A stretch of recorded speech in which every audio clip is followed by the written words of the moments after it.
It's Tuesday today, and right now when I'm recording this, England's playing Slovenia. I don't want to watch it, I can't be arsed.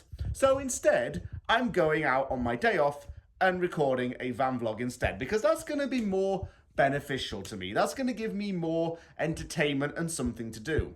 In today's van vlog, I am going to North Vancouver and heading west to Park Royal. Park Royal is an area in the northwest vicinity that is quite in demand, actually. When you go through there, a lot of retailers are trying to sell up many of the expensive properties there. It's a place where you will find a lot of major development going on, and the housing prices can cost between £3 to £6 million. If you are wanting to raise a big family in Vancouver, northwest Vancouver usually is the place to go for it. If you want to have your big massive mansion, this is the place for it. Now, I have to say that I go here mainly to go to Park Royal Mall. Park Royal is the area that gets upsold quite a lot, in my opinion. Park Royal Mall itself was opened in 1950 and has over 150 retail stores. It has outdoor dining options and, even more specific to this video, it's got a cinema. And I haven't been to the cinema in quite a long time. I think the last time I went was Dune, wasn't it? And I did vlog it. It was that like cocktail bar / cinema on 5th Avenue. And this one I'm going to the Park Royal Cineplex. This is a relatively new Cineplex. It opened in 2019, I believe. And I'm going to see that Bike Riders film with Tom Hardy, Jodie Comer, and Austin Butler in it. Early critics have said that they don't really like Comer's accent in it. She's originally from Liverpool, but she's got such a versatile accent range. She's able to do anything from American to Russian to a received pronunciation. And that's talented, if you ask me. I'm going to review the film. I'm going to show you around the mall as well and make the most of this day off. And yeah, I did watch the Oilers play last night and yeah, heartbreaking stuff really. But hopefully today's going to be a better day. So come along and join me.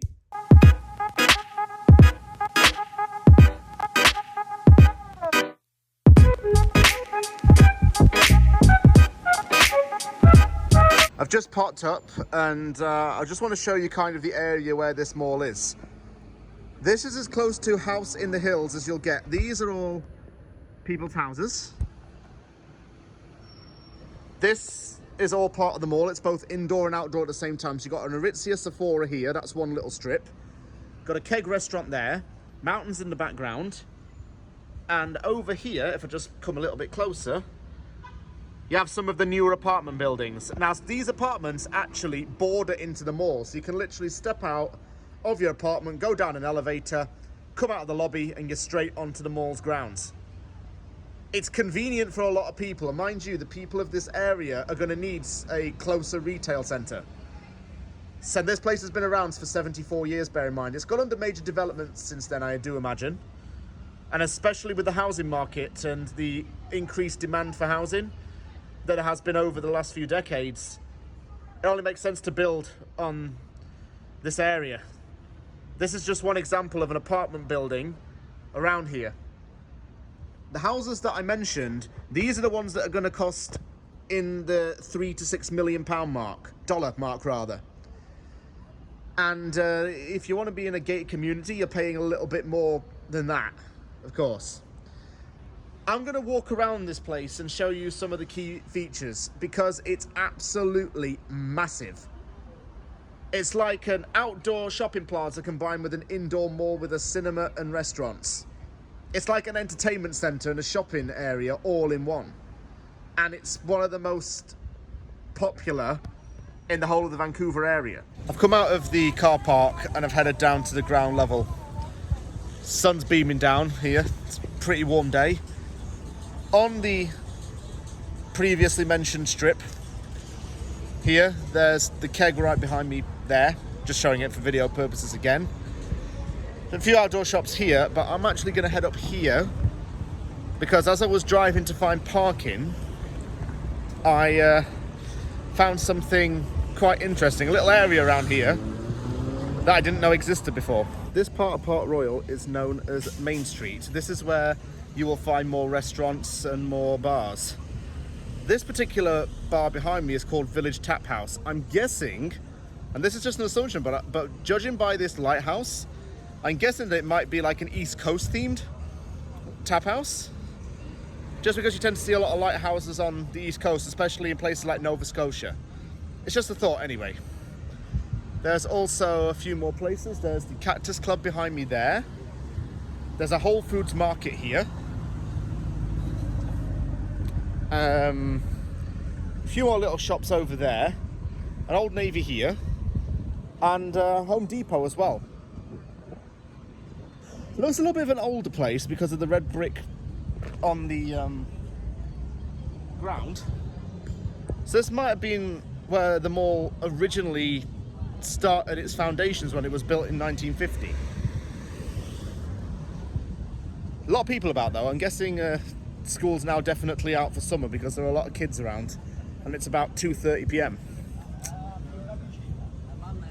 I think we'll move on to another part a little bit further up and I'm gonna do a walkthrough tour of the inside of the mall. Before anybody thinks anything, I'm not going to go into each individual shop and film. No. I'll get kicked out. So I'm just going to do the quick walkthrough tour and show you what's about instead. Inside we go. Simon, or Simon's in English, is one of the biggest designer retail stores in Canada. It's originally from Montreal. There were two of these when I lived in Edmonton. There was one at Londonderry Mall, one at West Edmonton. There's one in Port Royal. There's an espresso there, coffee shop. You have an Apple store here.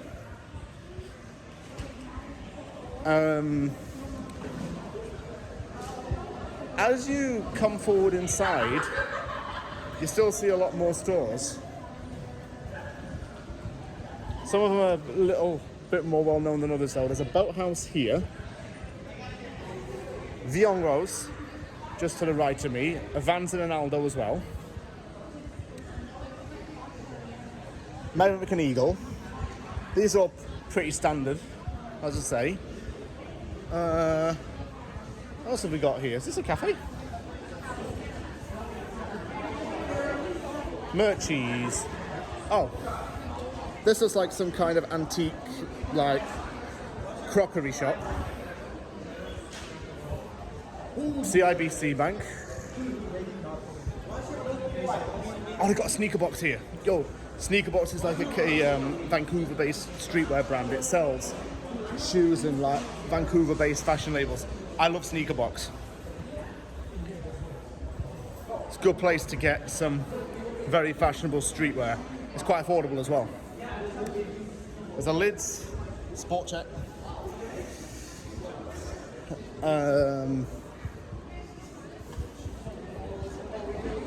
The Woe Men's Club. There's one of these near where my brother used to live in Burnaby. The one he lived near actually had a hairdresser's inside of it, I think.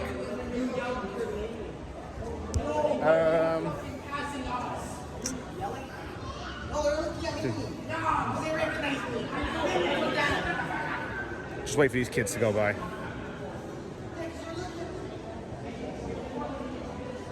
Yeah, just some annoying little kids over there being rude. Yeah, bad language there, I'm sorry.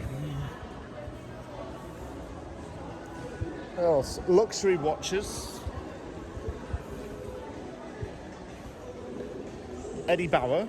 I haven't really been in one of those for a long time.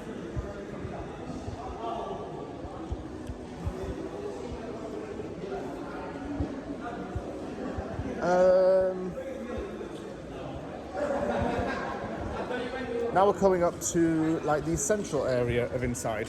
This is more of like the center of the mall's interior. That's where the old Sneaker Box used to be. For a moment I thought this was another clothing store and my heart sank when I saw this closed down. I was like, oh god, no. Thankfully, it's just moved location. Not much really down here. There's just hairdressers and Indigo, game shop. Over here, Zoomies. Used to go in there all the time when I first moved to Canada. We'll go up a level, see what's up there. Up here, first and foremost, is the food court titled Picnic. There are Thai places, Vietnamese, Greek, A&W, Chinese buffet place there, chai as well. Standard food court, really. A Staples and a Best Buy. Let's come around the corner.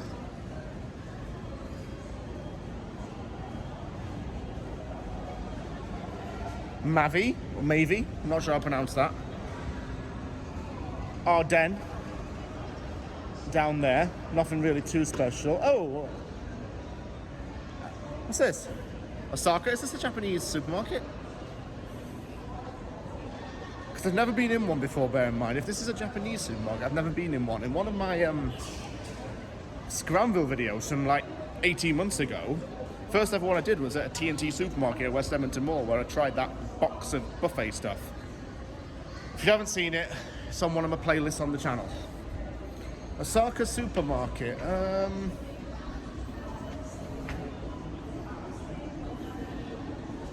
Looks a little different, actually.